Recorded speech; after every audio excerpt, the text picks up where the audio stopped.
Agora abra sua Bíblia no livro Ezequiel 22, versículo 30. E busquei dentre eles um homem que estivesse tapando o muro e estivesse na brecha perante mim por esta terra, para que eu não a destruísse, porém a ninguém achei. Senhor, damos-te graças, porque na manhã deste dia podemos estar neste lugar tão lindo que o Senhor nos deu, e a Ti será consagrado,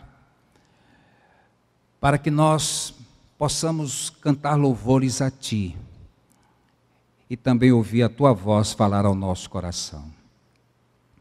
Obrigado por esses momentos preciosos que já tivemos hoje, de estudo bíblico na escola bíblica dominical, por esta oportunidade de nos reunirmos aqui nesta manhã, para prestar a Ti esse culto. Por isso, Senhor, pedimos-te agora que o Senhor fale conosco, fale ao nosso coração, dirija a nossa vida. É a oração que fazemos, no nome de Jesus, amém. Eu vi uma história há muitos anos, que aconteceu na Holanda. A Holanda é um dos Países Baixos, cercada de diques, ela fica abaixo do nível do mar, e há constantes inundações. E aqueles diques foram construídos exatamente para impedir estas inundações. E um dia, um menino passando perto de um daqueles diques, ele percebeu que havia um fio d'água, um pequeno fio d'água saindo por aquela parede, por aquele muro. E ele percebeu aquilo e resolveu ir lá. E quando ele chegou lá, ele constatou que realmente havia um vazamento. E o que é que ele fez? Não havia ninguém por perto, ele colocou a sua mão ali, o dedo, e ficou empurrando para evitar que houvesse, que aquela trinca aumentasse e pudesse haver uma inundação, até que alguém passasse por ali e pedisse socorro. E aquele menino salvou aquela cidade. Quando eu leio esse texto do profeta Ezequiel, eu me lembro dessa história. Deus precisou de um homem para ficar na brecha do muro, entre Deus e aquela cidade, para que não a destruísse. Ele iria destruir a cidade não com uma inundação como na Holanda, mas ele iria destruir a cidade por causa da iniquidade, da desobediência, do pecado do povo. E Deus se lamenta através do seu profeta. Olha, eu queria apenas um homem só. Eu me contentaria com um homem só, que ficasse na brecha entre mim e esta terra. E o Senhor diz assim, e eu não achei. Deus está convocando um exército de homens e de mulheres que fiquem na brecha entre Ele e o seu povo. Pessoas que intercedam, pessoas que digam, eis-me aqui, pessoas que estejam dispostas a dar o seu melhor, os seus dons e talentos, para que a obra de Deus não sofra nenhuma solução de continuidade. E eu espero que Deus não se queixe de nós, olhando para o seu povo, a sua igreja, a Igreja Batista do Calhau, e diga, eu olhei para o meu povo, e eu esperei que um membro daquela igreja se colocasse na brecha entre mim e aquele povo, daquela cidade, daquele estado do Maranhão. Eu não achei ninguém. Eu espero que Deus olhe para a nossa igreja e diga, eu encontrei meus filhos, homens e mulheres, que se colocaram na brecha. Porque brecha, meus irmãos, começa com um filete d'água, começa com uma trinca. Mas se nós não cuidarmos, aquele filete d'água pode virar uma inundação. Aquela trinca pode virar uma grande rachadura. Às vezes a gente pensa que são os grandes pecados que destroem uma cidade, uma família, uma igreja. Mas às vezes são aqueles pecados pequenos O poeta sacro diz: apanhai-me as raposinhas, porque as minhas vinhas estão em flor. Não eram as grandes raposas que destruíam as vinhas, eram as pequenas, eram os filhotes. E nós sabemos que coisas pequenas podem destruir micróbios. O Aedes aegypti, mosquito que mata. Nós estamos, por incrível que pareça, enfrentando, em pleno século XXI, uma epidemia de febre amarela. Coisa que aconteceu há tantos anos.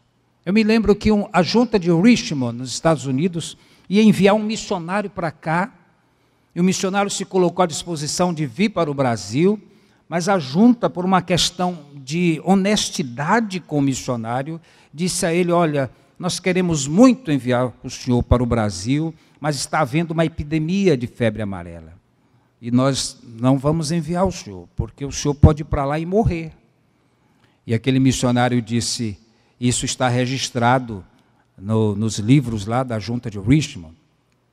Eu prefiro ir para o Brasil e morrer de febre amarela e saber que eu estive fazendo a vontade de Deus, a passar o resto dos meus dias longe dessa vontade.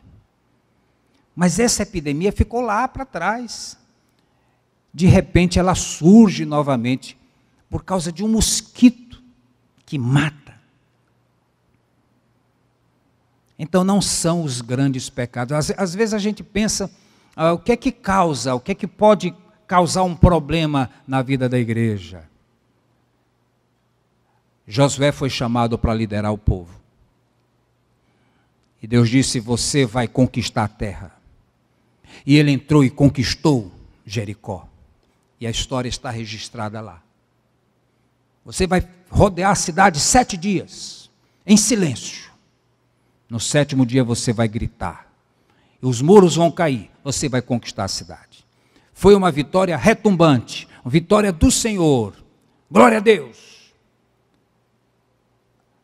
Depois Josué foi conquistar uma outra cidade chamada Ai.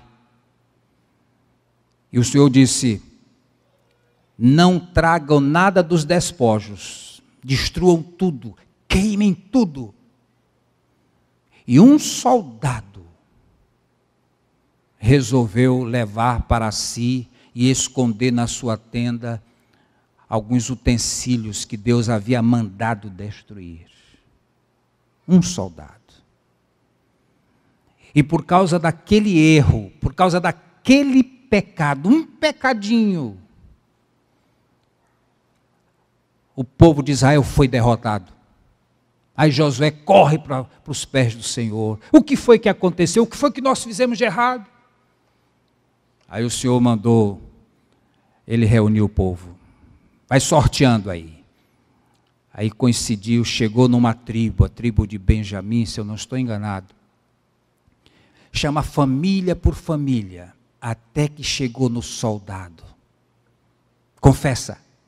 Não, eu escondi na minha tenda coisa que não era para esconder, que não era para trazer.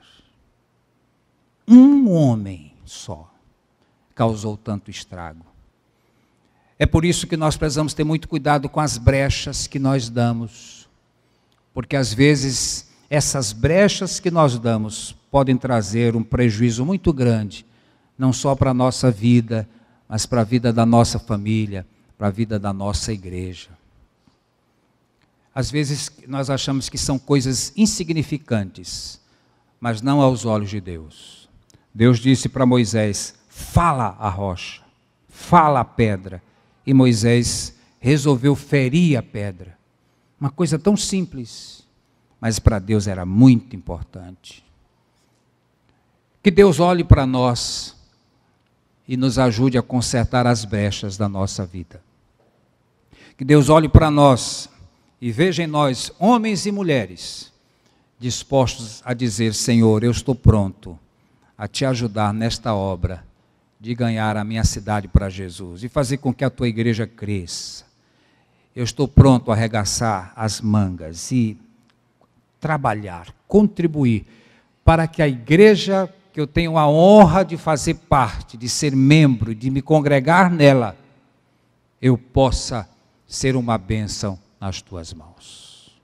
Que Deus possa olhar para nós e encontrar homens e mulheres dispostos a se colocar na brecha.